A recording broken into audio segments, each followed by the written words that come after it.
हम अब चालू करते हैं ट्रांजैक्शन, यानी कि अकाउंटिंग एंट्रीज पास करना। ठीक, एंट्रीज जो होती है मतलब जो आप बिल बनाते हैं, वाउचर बनाते हैं, उसी को एंट्री करना कहा जाता है। टैली में ट्रांजैक्शन को बेसिकली 4 भागों में बांटा जाता है। कौन कौन से? एक होता है अकाउंटिंग, दूसरा होता है इन्वेंट्री, तीसरा होता है ऑर्डर एंड चौथा होता है पेरोल। ठीक है, सो आप कहेंगे सर यहाँ आपने 4 बताया लेकिन दिख 2 रहा है। बेसिकली इनको एक्टिवेट करने से ये काम करता है, और अभी भी हम जो यूज भी करेंगे तो इनमें हमारे पास पूरे वाउचर नहीं आएंगे। अकाउंटिंग वाउचर हो या इन्वेंट्री वाउचर हो, इनमें भी हमारे पास पूरे वाउचर नहीं आएंगे।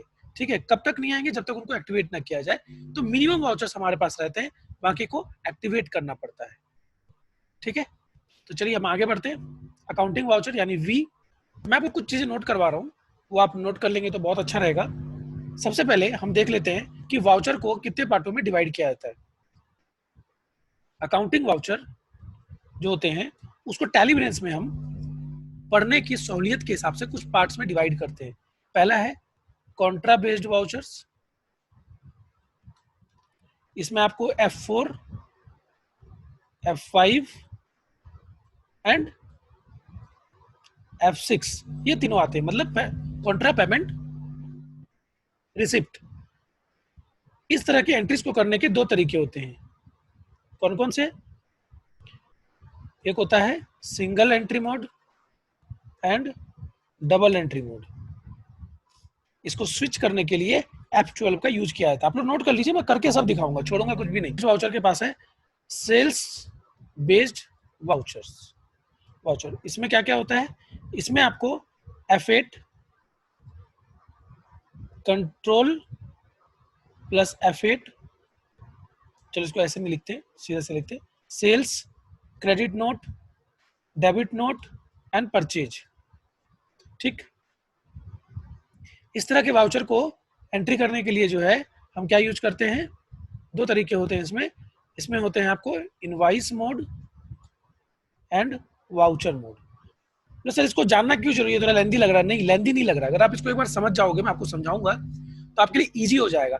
आप यहाँ पर देख सकते हैं कि टैली में कितने तरह के वाउचर्स है। देखो, कॉन्ट्रा है, पेमेंट रिसीप्ट, जर्नल, इतने सारे वाउचर्स हैं सिर्फ अकाउंटिंग वाउचर में। तो अगर आप इस तरह से जाएंगे तो आपको इन सबको याद करना या समझना नहीं पड़ेगा, सिर्फ 2 वाउचर समझना होगा।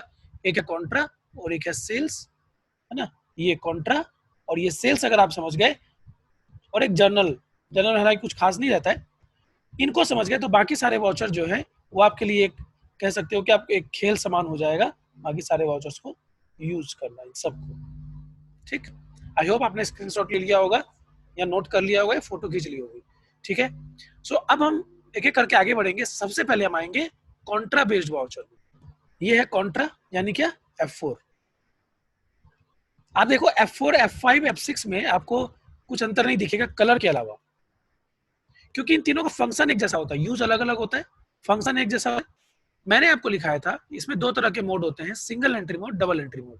ये मोड जो आप देख रहे हैं ये सिंगल एंट्री मोड है। कैसे पहचानेंगे? जब इस पर्टिकुलर वाली लाइन के ऊपर एक पार्ट होगा एंट्री का, सिंगल पार्ट होगा, उसको सिंगल एंट्री मोड कहेंगे। इसके लिए F12 में जाएंगे, और F12 में जाएंगे तो ये एक ऑप्शन है हमारे पास। देखिए ऑप्शन क्या है? Use single entry mode for payment receipt and Contra. अगर ये यस रहेगा तो पीछे वाला पार्ट आपका सिंगल रहेगा। अगर अभी हम इसको नो कर देते हैं और कंट्रोल A मैंने पहले ही बताया हुआ है, एक्सेप्ट कर लेते हैं, तो ये देखिए लाइन के ऊपर वाला पार्ट हट गया, सब नीचे आ गया। इसको कहेंगे डबल एंट्री मोड। ठीक है, single entry mode, double entry mode F12 में जाके यहां से स्विच किया जाएगा। ठीक, अब है कि सर कब इसका यूज करेंगे, सिंगल का कब डबल का? तो सिंपल सी बात है, जब आपकी अकाउंटिंग मजबूत हो, आपको डेबिट क्रेडिट अच्छे से याद रहता हो, तब आप डबल एंट्री मोड कीजिए, अदरवाइज सिंगल बेस्ट होता है। कैसे क्या सब दिखाता हूँ। सबसे पहले आते हैं कॉन्ट्रा वाउचर में। कॉन्ट्रा वाउचर का यूज क्या होता है वो देख लेते हैं। कॉन्ट्रा यानी कॉन्ट्राडिक्शन। इसका 3 यूज होता है। पहले बैंक, दूसरा कैश और तीसरा बैंक कैश। अब ये क्या है समझो। जब पैसा सिर्फ इंटरनल ट्रांजैक्शन में हो रहा हो,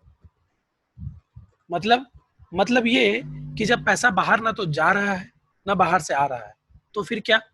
तो फिर ये कि आपको कस्टमर से पैसा आया तो रिसिप्ट, लेकिन वो कैश है आपके पास रखा हुआ, अब उस कैश को हम बैंक में जमा करते हैं अपने ही कंपनी के, अगर एबीसी इंफ्रास्ट्रक्चर लिमिटेड है तो एबीसी इंफ्रास्ट्रक्चर लिमिटेड के ही बैंक अकाउंट में उसको जमा करते हैं, यानी कि कैश बैंक या बैंक कैश, ठीक है। या एबीसी इंफ्रास्ट्रक्चर के हमारे दो अकाउंट है, एक एसबीआई में है, एक एचडीएफसी में है, इनके बीच में ट्रांजेक्शन, एचडीएफसी से एसबीआई भेज दिया, एसबीआई से एचडीएफसी भेज दिया, तो इनके बीच में जो ट्रांजेक्शन होगा हमारी कंपनी के ही दो अकाउंट के बीच में, उसको भी कहेंगे हम कॉन्ट्रा, क्योंकि पैसा ना तो बाहर जा रहा है ना बाहर से आ रहा है, बल्कि भीतर ही रोटेट हो रहा है। तीसरा कैश होता है और पैटी कैश होता है, यानी रोकड़ और खुदरा रोकड़। तो मान लीजिए कि आपका जो अकाउंटेंट है, फ्रंट डेस्क पे अकाउंटेंट है, उसके पास जो है कलेक्शन आया, फिर वो कलेक्शन जो कैश है वो आपको दे दिया, तो कैश से कैश ट्रांसफर हुआ। तो सीधी बात है, कॉन्ट्रा का यूज तब होगा जब आउटर ट्रांजेक्शन नहीं होंगे, यानी सारे ट्रांजेक्शन सिर्फ इंटरनल होंगे। तो यहाँ पर हम एक क्वेश्चन लेते हैं, deposited cash into HDFC bank, simple है, कितना 1.5 लाख। तो 2/4/2020 को हमने एचडीएफसी बैंक में 1.5 लाख रुपए डिपॉजिट किए। क्वेश्चन नोट कर लीजिए, स्क्रीनशॉट ले लीजिए, जैसा भी, ठीक है। तो हम अकाउंटिंग वाउचर में चले गए, कॉन्ट्रा में आ गए, डबल एंट्री मोड में, हम कोई दिक्कत नहीं है। तो सबसे पहले हमको क्या चाहिए, यहाँ पूछ रहा है क्रेडिट। ऐसे केस में जो हम एंट्री कर रहे हैं, क्योंकि बैंक में पैसा गया है और बैंक फायदे में है, तो फायदे वाला पार्ट क्या होता है, डेबिट, ये इसकी जर्नल एंट्री होगी। जो नॉन अकाउंटिंग वाले हैं वो अगर सिंपल समझना चाहें कि भाई ऊपर में बैंक को क्यों रखा है, तो क्योंकि पैसा यहाँ पर आ रहा है, यहाँ से यहाँ जा रहा है पैसा, जहां से जाता है उसको नीचे रखा जाता है और जिसके पास जा रहा होता है उसको ऊपर रखा जाता है। ये नियम है अकाउंट्स का, ठीक है। ऊपर वाला डेबिट है क्योंकि उसके पास आ रहा है, कहां से, नीचे वाले से, उसको नीचे रखा गया। अगर यही पैसा बैंक से हम निकाल रहे होते तो बैंक से पैसा आता तो बैंक नीचे और कैश ऊपर आ जाता, ठीक है। यहां हमसे क्रेडिट पूछ रहा है, तो क्रेडिट क्या है, कैश। क्या हमने कैश ले लिया, 1.5 लाख रुपए ले लिए हमने। यहाँ डेबिट लेंगे दूसरा पार्ट, और एचडीएफसी बैंक बना हुआ नहीं है तो हमने दबाया अल्ट सी। मैंने हालांकि पहले ही बताया, फिर से बता देता हूँ, अल्ट प्लस सी, इसका यूज क्या है, क्रिएशन के लिए। तो एचडीएफसी सही ग्रुप लेंगे बैंक अकाउंट में, ठीक। और कोई डिटेल अगर नहीं डालना है तो कंट्रोल ए दबा दीजिए, ये आ गया 1.5 लाख रुपए, हो गई एंट्री। तो सबसे पहले हमने, सॉरी ये गलती हमने क्या की, सबसे पहले हमको डेट चेंज करना चाहिए था। तो कोई भी एंट्री अगर आप करते हैं तो डेट सबसे पहले चेंज करना चाहिए। लेकिन हमारे यहाँ पर कंपनी में एक आप इशू है, क्या है, date can not be below the financial year beginning date. यानी कि जब हम कंपनी बना रहे थे, ठीक है, तो कंपनी बनाते समय इस जगह पर हमारे पास दो ऑप्शन आते हैं। एक आता है बुक्स बिगिनिंग करके, अगर आप लोगों को याद होगा तो बुक्स बिगिनिंग इसमें डाला गया है कि 2 मई से हमारी जो है बुक्स बिगिनिंग हो रही है, यानी जब हमारा बिजनेस ही 2 मई से चालू हो रहा है, तो पहले तो एंट्री हो नहीं सकती। अब अगर सच में पहले एंट्री हुई है तो हमको कंपनी जहां हमने क्रिएट की थी वहां डिटेल चेंज करनी होगी, अदरवाइज हम यहाँ पर 2 मई ले लेते हैं। मैं आपको वो भी करके दिखा दूंगा। यहाँ तक क्लियर है, फिर से करते हैं क्वेश्चन, देख लेते हैं कि 2 मई को बैंक में डिपॉजिट किया गया है 1.5 लाख रुपए। हम इसमें जाते हैं, डेट 2 मई है, क्योंकि पैसा कैश से बैंक में गया है तो जहां से गया है उसको ले लिए यहाँ हमने, ठीक है। और यहाँ पर कहाँ गया है पैसा, एचडीएफसी में, यहाँ तक आ गया। अब इसके बाद जैसे ही एंटर करेंगे तो यहाँ पर एक स्क्रीन आएगी। जिन लोगों के इसमें ये स्क्रीन ना आए वो लोग जाएंगे किसमें, F12 में, और यहाँ पर डिफॉल्ट वैल्यूज को नो कर लेंगे। याद रखिएगा, जिसमें वो बैंक एलोकेशन वाली स्क्रीन नहीं आएगी, वो F12 में जाके कॉन्ट्रा कॉन्फ़िगरेशन में बैंक एलोकेशन का पहला जो है use default values for bank details को नो करेंगे, ठीक है। सो ये आ गया हमारे पास। अब कह रहा है ट्रांजेक्शन कैसे हुआ, तो ऑब्वियस कैश हुआ। इंस्ट्रूमेंट नंबर, अच्छा यहाँ पर कैश है तो हमसे पूछ रहा है कौन से नोट कितने के थे। जब आप बैंक में कैश डिपॉजिट करते हैं तो वहां भी पूछता है, इसको डिनोमिनेशन कहते हैं। तो मान लो कि 1.5 लाख का है, तो हालांकि ये स्किप भी किया जा सकता है, कंपलसरी नहीं था। अगर आपको इसको नहीं डालना है तो आप यहाँ पर एंटर करके स्किप या कंट्रोल ए से स्किप कर सकते थे। और किस बैंक में डाला है, किस ब्रांच में, ये बैंक की लिस्ट आप लोगों में नहीं आएगी क्योंकि आपके पास लाइसेंस नहीं है। अगर लाइसेंस होता तो आप लोग में भी ये स्क्रीन आ जाती, ठीक है। ब्रांच में डालना है तो डालिए, रिसीव्ड फ्रॉम, कहां से पैसा रिसीव हो रहा है ऐसा कुछ है तो डाल सकते हैं। अब है तो सिंगल एंट्री मोड के लिए हमने आपको बताया था कि F12 में जाएंगे और यहाँ पे ये एक ऑप्शन आता है हमारे पास, use single entry mode for payment receipt contra. So इसको यस करेंगे। अब एक चीज आपको ध्यान रखना होगा कि जब हम इसमें आते हैं कॉन्ट्रा में, सिंगल एंट्री में आते हैं, तो ऊपर वाला पार्ट जो है क्या होता है, डेबिट होता है। क्योंकि यहाँ लिखा हुआ नहीं है, समझ में नहीं आएगा, इसलिए नोट कर लेना ज्यादा अच्छा रहेगा, ध्यान रखना ज्यादा अच्छा रहेगा। ये वाला पार्ट यहाँ पर डेबिट होता है। अब सिंगल एंट्री मोड में ये डेबिट होता है, जबकि डबल एंट्री मोड में ऊपर में इसमें क्रेडिट था कॉन्ट्रा में। तो ये सब चीजें थोड़ा याद रखनी पड़ती है, बाकी वैसा कोई दिक्कत नहीं है, क्योंकि डबल एंट्री मोड में तो क्रेडिट दिख जाता है और यहाँ भी एंट्री करने से याद हो जाता है, बहुत बड़ी बात नहीं है। तो अगर सेम क्वेश्चन के जगह हम कोई दूसरा क्वेश्चन लेते हैं, क्वेश्चन ये है कि 18,000 रुपया जो है HDFC टू कोटक जो है ट्रांसफर हमने किया है, चेक नंबर भी दिया हुआ है और डेट भी दिया हुआ है 31 मई को, HDFC टू कोटक। तो कोटक में पैसा गया तो कोटक हो गया डेबिट। सबसे पहले तो हमने डेट चेंज कर ली, या गया 31 मई। पैसा गया किसमें, कोटक में, तो यहाँ पर बना लिया कोटक बैंक, ये भी बैंक अकाउंट में आ गया। यहाँ पर कहाँ से गया पैसा, HDFC से गया, कितना गया, 18,000 गया। सिंपल है। पैसा जहां जा रहा है वो डेबिट हुआ, जहां से जा रहा है वो क्रेडिट हुआ। देखो 1.5 लाख रुपए था इसमें, 18,000 चला गया, बैलेंस बता रहा है, इसमें 18,000 आ गया, तो ये बैलेंस यहाँ बताता रहता है। अब जैसे ही एंटर करेंगे ये स्क्रीन आ गई।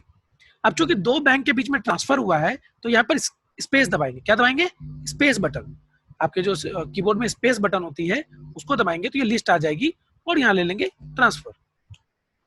ये अकाउंट नंबर किसका है, हम HDFC के लिए भर रहे हैं तो कोटक का है, उसका IFS कोड, बैंक नंबर, इसे भरना चाहे तो ये इंस्ट्रूमेंट नंबर है, यहाँ पर चेक नंबर डालेंगे। अब ये चेक किस डेट का है, आपको ही पता है कि जरूरी नहीं है चेक आज का है तो मैं आज ही लगाऊंगा, हो सकता है ये चेक जो है ये 2 मई को ही बना था। तो ये इस तरह से यहाँ डिटेल भर देंगे, फिर एंटर करेंगे और यहाँ पर देखो अपने आप वो डिटेल छप जाएगी, खुद ही ट्रांसफर भी हो गया, खुद ही यहाँ पर ये सब आ गया और इसको हम करेंगे एक्सेप्ट। सो ये हो गई हमारी एंट्री यहाँ पे, ठीक, इसको कर दिया हमने एंटर, ये एंट्री हो गई हमारी एक्सेप्ट। आप देख सकते हो यहाँ 3। अब है कि सर ये एंट्री मैंने की है, मैं देखूं कैसे। दो चीजें, पहला, अगर आप उसी डेट पर हो और यहाँ से देखना चाहते हैं तो आपके सिस्टम में जो आपका जो कीबोर्ड है उसमें एक बटन होती है पेज अप करके, जो एरो कीज होती हैं उसके ऊपर देखिएगा पेज यूपी करके लिखा होगा, उसको दबाएंगे उस दिन की एंट्री तो आपको दिख जाएगी। लेकिन आपको और कोई भी डेट की एंट्री देखनी है, कैसे भी हिसाब से देखनी है, तो नोट कर सकते हैं D फॉर डिस्प्ले में आएंगे, ये डिस्प्ले है, ठीक है, D इसमें हाईलाइटेड है तो हम सीधे D भी दबा सकते थे, D फॉर डिस्प्ले और D फॉर डेब। यहाँ पर जो भी डेट है उस डेट में जितनी भी एंट्री होगी, चाहे वो किसी भी वाउचर से हो, कोई भी अमाउंट हो, कुछ भी हो, वो यहाँ पर आ जाएगी। आप अपने हिसाब से यहाँ डेट चेंज भी कर सकते हैं, किसी और डेट का देखना हो, जैसे 2 मई का देखना हो देख सकते हैं। लेकिन अगर सारी एंट्रीज इस कंपनी में जितनी भी एंट्री जो है इस फाइनेंशियल ईयर में एक साथ देखनी है तो डेट में स्पेस दबा देंगे। समझ में आया, डेट में जाके क्या दबाया हमने, स्पेस एंटर। स्पेस एंटर दबाने से इस कंपनी में इस फाइनेंशियल ईयर में जितनी एंट्री होगी वो सब की सब आपको दिख जाएगी। नोट कर लेंगे आप लोग, है ना, जो भी मैंने बताया है। कैसे किया हमने, D for display, then day book, date यहां से चेंज कर सकते हैं, जिस डेट में जाना हो चले जाएंगे, या स्पेस दबा के एंटर कर देंगे तो सारी एंट्रीज हमारे पास आ जाएगी। ठीक है, तो ये भी हो गया। अब हम आ जाते हैं पेमेंट में। सिंपल है, पेमेंट में डेबिट क्रेडिट वाला पार्ट भूल जाएंगे। यहाँ पे सिंगल एंट्री मोड है। अगर मैंने राम को पैसा दिया, मान लीजिए मैंने जो है सैलरी दी 10,000 रुपए, तो यहाँ पर मैं सैलरी बना लूंगा, सैलरी खर्चा है, इनडायरेक्ट एक्सपेंस में बनेगा। ठीक, तो सैलरी मैंने बना ली। अब मैंने सैलरी कैसे दी, कैश से दी या बैंक से दी, वो ऊपर मिलेंगे। ठीक है, नोट कर सकते हैं, याद रख सकते हैं कि डबल सिंगल एंट्री मोड में पेमेंट हो या रिसिप्ट, ऊपर वाला पार्ट जो है वो कैश बैंक होगा। सो यहाँ पर हमने कैश में 10,000 रुपये सैलरी दी है तो मैं यहाँ 10,000 डाल दूंगा। सिंपल है। ठीक, अब इसी में अगर मैंने सैलरी भी दी है, कुछ और भी पैसा किसी को दिया है, मान लो जो है RK सीट्स जो है उसको मैंने एडवांस दिया है, मेरा क्रेडिटर है, महाजन है, ठीक है, तो क्रेडिटर उसको बना लिया, तो कभी यहाँ जोड़ सकते हैं। लेकिन ध्यान ये रखना होगा कि जब आप किसी को मतलब एंट्री करते हैं तो किसी के नाम से अगर आप एंट्रीज कर रहे हैं तो दो लोगों का नाम सेम वाउचर में न डालें। इससे क्या होगा, अगर सेम वाउचर में दो लोगों का नाम डालोगे तो कल दिन जब आप स्टेटमेंट देंगे, मान लो मैं आरके सिर्फ को स्टेटमेंट दूंगा ना, तो उसको ये सैलरी वाली एंट्री भी दिखेगी। ये गलत है। इसलिए खर्चे, जो चीज आपसे रिलेटेड हो, है ना, खर्चे हो गई, कमाई हो गई, वो चीज जिसका स्टेटमेंट किसी को ना देना पड़े उनको एक साथ आप जोड़ सकते हैं। लेकिन जिसका स्टेटमेंट आप किसी को देते हो पार्टी को, उसको जो है अलग अलग रखना ही अच्छा रहता है। ठीक है। तो पेमेंट में आपने देखा सिंपल है, पेमेंट की एंट्री करना सिंगल एंट्री मोड में, ऊपर में कैश बैंक ही लेंगे, जिसको पेमेंट हुई है उसका नीचे में नाम डाल के अमाउंट डाल के एंटर कर देंगे। क्योंकि ये कैश है इसलिए वो स्क्रीन नहीं आई। ठीक है, जो डिनोमिनेशन वाली स्क्रीन थी ना वो इसीलिए नहीं आई। ठीक है, बैंक डिटेल वाली, चूंकि ये कैश है। अगर यहाँ पर अभी बैंक रहता, अब यहाँ पर जैसे हमने 10,000 सैलरी में दिया है, तो सैलरी में यहाँ पर हम कितना लेंगे, 10,000, और बाकी हम यहाँ पर चेंज कर देंगे कि हम किसको दिया है, आरके सीड्स को। देखो लिस्ट में आ जाएगा अपने आप। तो ऐसा भी रहता है।